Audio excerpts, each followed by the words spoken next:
ప్రకాశం జిల్లా రాజకీయాలు రోజుకో మలుపు తిరుగుతున్నాయి. ఓవైపు కూటమి పార్టీ నేతలు వాళ్ళలో వాళ్ళే ఇబ్బంది పడే పరిస్థితి ఉండగా, కొత్తగా నిన్నటి వరకు ఉప్పు నిప్పుగా ఉన్నటువంటి దామచర్ల జనార్దన్కు పోటీగా జనసేన పార్టీలో బాలినేని చేరిన కాడి నుంచి మరికొంత రసవత్తరంగా మారింది. దీనికి హరిహర వీరమల్లు సినిమా కూడా వేదికగా మారింది.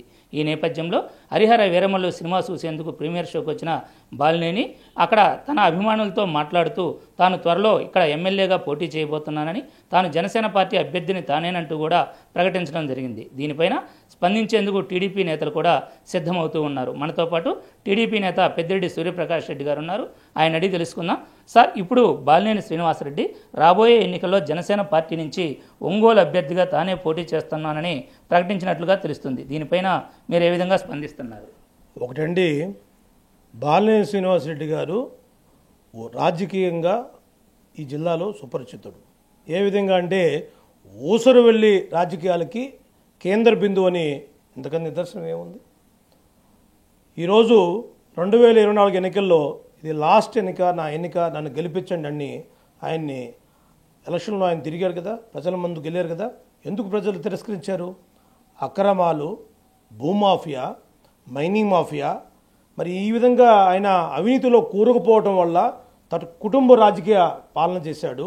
తన కుటుంబంలో ఉన్నటువంటి తన కొడుకైతేనేమి, తన వియింకుడు రాజకీయాలు పూర్తిగా నిమగ్నమయ్యి అవినీతికి కొమ్ము కాశారు కాబట్టి ప్రజలు ఆయన తిరస్కరించడం జరిగింది.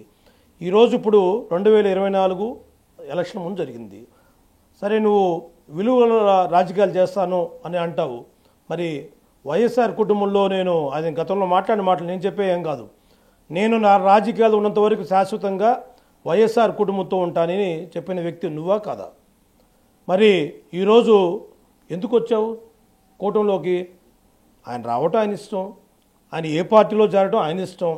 కానీ నువ్వు చేసిన అవినీతి అక్రమాలు మొత్తం బయటపడతాయని, జైలు జీవితం అనుభవించాలని, ఇవన్నీ కూడా తప్పించుకోవడం కోసమే నువ్వు కూటమిలో జాయిన్ అయ్యావని అదంతా జిల్లావాసులుగా రాష్ట్ర ప్రజలందరికీ తెలుసు. బాలినేని ఊసరవెల్లి రాజకీయాలు కేంద్ర బిందువు.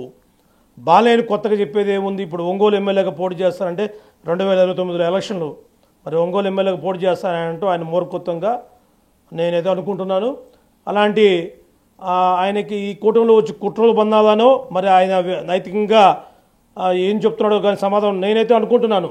ఆయన ఒంగోలు రేపు రాబోయేటువంటి మున్సిపల్ ఎలక్షన్లో కార్పొరేట్గా పోటీ చేస్తారేమో, లేదు ఒంగోలు జెడ్పీటీసీగా పోటీ చేస్తారేమో, కావచ్చేమో, నేను అది అనుకుంటున్నా. అయితే బాలినేని ఇప్పుడు కూటమి పార్టీలో, ఇప్పుడు జనసేనగా కూటమి పార్టీలో భాగం అవటాన్ని ఫస్ట్ నుంచి కూడా ఇక్కడ ఉన్నటువంటి కూటమి పార్టీ నేతలు వ్యతిరేకిస్తూ వస్తున్నారు. వ్యతిరేకించడానికి ప్రధాన కారణం ఏంటి? ఆయన గతంలో వైఎస్ఆర్సీపీ ప్రభుత్వంలో రాష్ట్ర మంత్రిగా ఉన్న టైంలో తెలుగుదేశం పార్టీలో కానీ జనసేన పార్టీ నాయకుల మీద ఎన్నో కేసులు, దాదాపు ఒక 500 మంది పైన చిలుకుల మీద వాళ్ళ మంది మీద కేసు పెట్టాడు. ఏం కేసులు పెట్టాడు? అన్నీ కూడా తన రాజకీయ ఉనికిని కాపాడుకోవడానికి తప్పుడు కేసులు పెట్టాడు. మరి ఆ 5 సంవత్సరాలు అనుభవించినటువంటి బాధలు పడిన వాళ్ళందరూ కూడా వాళ్ళు బాధపడి ఉంటారు కదా. మరి ఈరోజు నువ్వు ఎన్నో అవినీతి అక్రమాలు చేసి ఈరోజు ఈ కూటమిలోకి వచ్చి ఆ కేసులను తప్పించుకోవడమే కదా నువ్వు ఈ పార్టీలోకి వచ్చింది, ఈ కూటమిలోకి వచ్చింది. దేనికోసం వచ్చావు? అది పైన రాష్ట్రం మొత్తం గమనిస్తున్నారు. కానీ నువ్వు చేసిన పాపాలు అంత ఈజీగా జనాలు నమ్మరు. ఈ కూటమిలో వచ్చిన మాత్రాన నీ పద్ధతులు కూటమిలో ఉన్న భాగస్వామ్యం ఉండొచ్చేమో, కానీ ఎక్కువగా నువ్వు పొరపాటుగా నీ వ్యక్తుల్ని, నీ పక్కన ఉండే జడా బాలనాగేందర్, మల్గా రమేష్, నిన్ను మల్గా రమేష్ కూడా ఏం మాట్లాడతాడు? తప్పు కదా.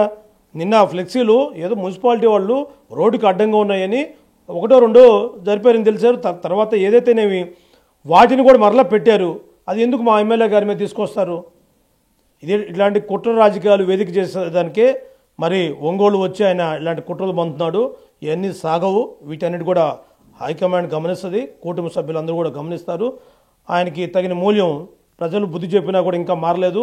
మారని మనుషుల గురించి ఎక్కువ చెప్పుకోవడం కూడా వేస్ట్ అనుకుంటున్నాం. అయితే మీరు 2024 వరకు కూడా వైసీపీలో అతను అనుచరుడిగా కొనసాగినట్లు మీరు తెలుస్తుంది, కొనసాగి ఉన్నారు. మరి హఠాత్తుగా అతని నుంచి విడిపడి టీడీపీలో చేరడానికి ప్రధాన కారణం ఏంటి? ఒకటే అండి, ఆయన రాజకీయాలు మొత్తం కూడా దగ్గరగా మేము చూసిన వ్యక్తులవి. ఆయన ఫస్ట్ టైం ఎమ్మెల్యే అయినప్పటి నుంచి కానీ రాజకీయాల్లో ఆయన నడుస్తున్నప్పుడు మా అన్నదమ్ములు కానీ మేము ఆయనతో నడిచినప్పుడు మాకున్న అనుభవం, అతను వెన్నుపోటుదారుడు అంటే సొంత వాళ్ళ బావగారు వైవి సుబ్బారెడ్డి గారిని పొడిచిన వ్యక్తి బాలినేని శ్రీనివాసరెడ్డి. గతంలో మా పార్టీ అధినాయకుడు ఈ రాష్ట్ర ముఖ్యమంత్రి నారా చంద్రబాబు నాయుడు గురించి ఇతను చేసిన విమర్శలు ఒక్కసారి తిరిగి మళ్ళీ తను రిపీట్ చేసి చూసుకోమని చెప్పండి.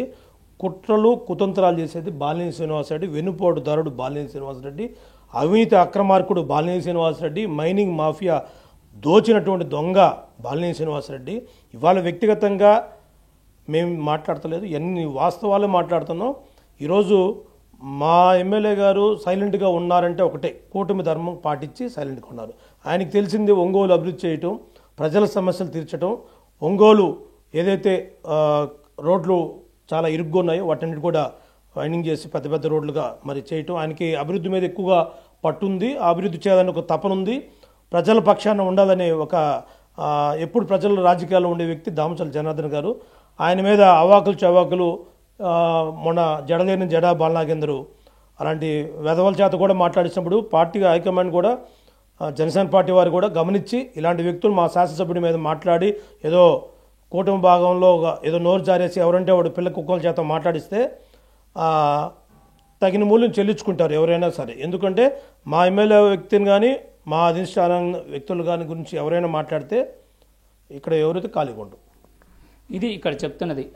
ఇదే నాకు చివరి అవకాశం అంటూ 2024 ఎన్నికల్లో పోటీ చేసి ఓటమి చెందిన తర్వాత తన అవినీతి అక్రమాలు బయటపడకుండా అదేవిధంగా తను చేసిన పాపాలను కడిగేసుకోవడానికే కూటమి భాగస్వామిగా జనసేన పార్టీలో చేరాడు. కానీ అతని మొత్తం కూడా ఓసరవిల్లి రాజకీయాలంటూ కూడా విమర్శిస్తున్నారు. అంతేకాకుండా 2029 ఎలక్షన్లో ఇప్పుడే పోటీ చేస్తానని చెప్పడం కూడా చాలా వరకు మూర్ఖత్వం అని, అది విరమించుకోవాలని కూడా వీళ్ళు డిమాండ్ చేస్తున్న పరిస్థితి ఉంది. తమ ఎమ్మెల్యే ఎవరైతే ఉన్నారో అతనిపైన అనవసరపు రాద్ధాంతం, అనవసరపు మాటలు మాట్లాడటం సరైనది కాదని కూడా వీళ్ళు గట్టిగా చెప్తున్న పరిస్థితి ఉంది. ఏది ఏమైనప్పటికీ తానే ఎమ్మెల్యే అభ్యర్థిని అంటూ ప్రకటించడాన్ని ఇక్కడ టీడీపీ శ్రేణులు అయితే తప్పుపడుతున్న పరిస్థితి ఉంది. ఇది ప్రస్తుతం ఇక్కడ నడుస్తున్న ప్రజెంట్ రాజకీయం. వీడియో జర్నలిస్ట్ సంటితో శ్రీనివాస్, బిగ్ టీవీ, ఒంగోలు.